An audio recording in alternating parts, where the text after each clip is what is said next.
Welcome. My name is Alina. What I'm about to share isn't just a story. It's a quiet wound I carry inside me. A soft bruise no one can see, but one that throbs whenever. I remember a particular day in our house.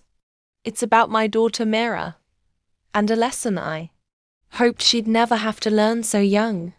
Meera is 8, the kind of 8 that still clings to wonder. She collects pebbles like treasure, still believes that talking to the stars can bring you dreams, and twirls in the living room when no one's watching. Her laughter is the kind that fills a room without asking for permission. Her heart? That thing is made of open doors. She wasn't born to me, not from my body, but the moment I saw her in the orphanage, with a stuffed elephant tucked under her arm and her chin lifted in fierce hope, I knew she was mine. Mine in every way that matters. My husband Arjun and I adopted her when she was just 3. She barely spoke then, but her eyes said everything. To me, she is my daughter. Fully. Entirely. Without condition or exception. I thought my family saw her the same way. But I was wrong. And I learned that truth the hard way.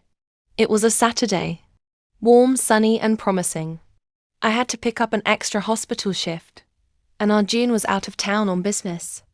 We left Meera in the care of my in-laws, his parents, who lived with us. We had done this before. They had watched her, played with her, fed her, or so I believed. I came home a little after 5 p.m. The house was quiet. Too quiet for a child like Meera.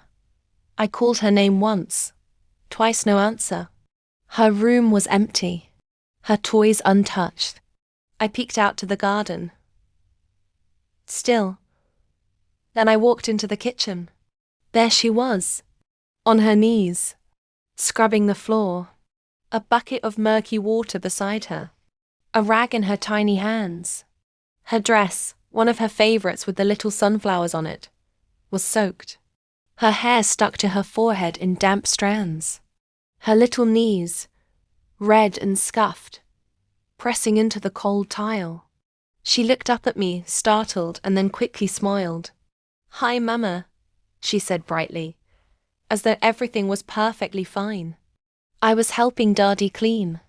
They went to the zoo. With Neha, I stayed to help. My heart cracked, but I kept my voice gentle. "The zoo?" She nodded. "With Neha. Neha, my husband's niece's daughter, 5 years old. She was staying with us for the weekend while her parents were out of town. A lovely child, yes, but she wasn't ours. Not like Meera. And yet they had taken Neha out. To the zoo. To the ice cream parlor. To the gift shop. And Meera? They had left her behind. I sank to the floor beside her and took the rag gently from her hands. "Why didn't you go with them, sweetheart?" She shrugged. Her eyes flickered. "Daddy said Neha's only here for a few days. And they wanted to make her feel special. And she said I could be helpful and clean the floor while they were gone. So I did. I thought if I helped a lot, maybe next time they'd take me too."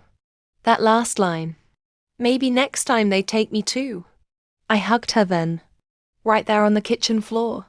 I wrapped her in my arms and let the silence hold us. She didn't cry. Neither did I, but something inside me screamed. That night, after dinner, I watched her laugh again, as if nothing had happened. We baked cookies. She licked the spoon and smeared flour across her cheek. She made 2 extra for Daddy and Dadu and carefully placed them on a plate. She still wanted their approval.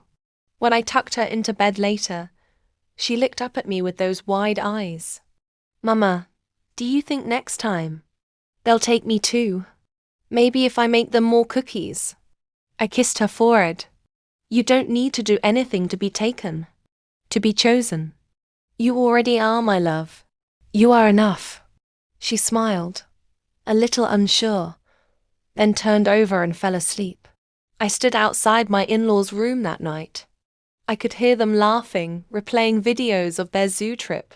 I waited. Not a single mention of Meera. The next morning, I sat with them at breakfast. I asked, gently but firmly, why Meera had been left behind. "Oh, Neha is so young," my mother-in-law said with a wave of her hand. "We just wanted her to feel special." "And Meera? She's 8. Is she not young enough to want to feel special too?" She looked at me, slightly uncomfortable. "Well, she's not really. You know, she's not ours like Neha is." There it was. The truth, bare and cruel. I stood then, calm but burning inside. She is mine, which makes her yours. If you can't see that, then don't expect to see her at all. They were silent. And I meant it. I didn't yell. I didn't cry. I simply made it clear. Meera would never again be treated like a guest in her own home. Over the next few weeks, I poured even more love into Meera. We painted her room together.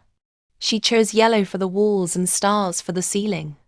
I told her every day that she was seen, that she was chosen. Not once, but every day. Over and over. Arjun, when he returned, stood firmly with me. We both had words with his parents. Deep, hard conversations. They apologized eventually. To us. To Meera. But the damage, while forgiven, wasn't easily forgotten. Children remember how you made them feel. Long after the words are gone, they carry the echoes. I watched Meera slowly start to trust again. To laugh with them carefully. To sit near, but not quite close. She had learned something that day. That she had also learned something else.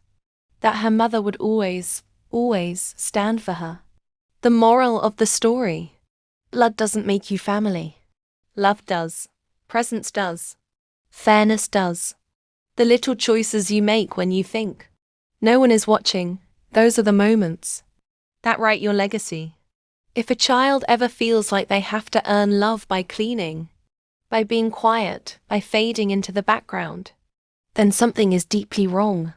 No child, not Meera, not yours, not anyone's should ever be left scrubbing the floor for a place in someone's heart. Because children don't ask for perfection. They ask to be loved. And that is the one thing they should never ever be denied.